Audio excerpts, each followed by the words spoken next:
Well, the case that we actually make is for D.C. becoming the 51st state. I know there's been a lot of talk about someplace else becoming the 51st state, but we are going to be the 51st state because what it means is the discussion you've had about whether a president or a couple of members of Congress can take over our limited self-determination is because we don't enjoy the same rights as American citizens.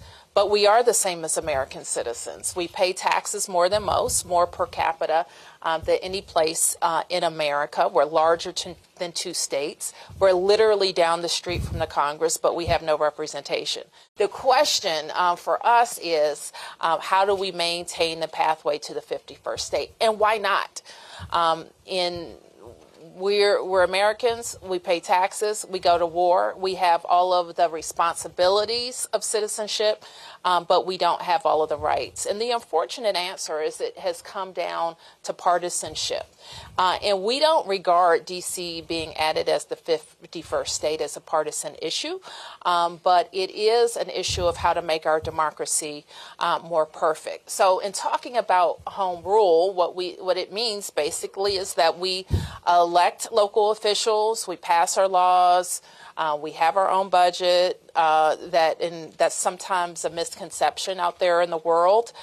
We take care of ourselves, and we do so, as I said, and we give more to the federal government than we get back. And so making sure that we adhere to the principles that so many people believe in, that government should be closest to the people. We work across the aisle, we always have. We work behind the scenes, we work in front of cameras, but we're always working for the benefit of the district. But this goes back to the first question you asked. We're always going to experience that until we become the 51st state. It's just that simple. So we work on that. The first part of your question is that will we sue?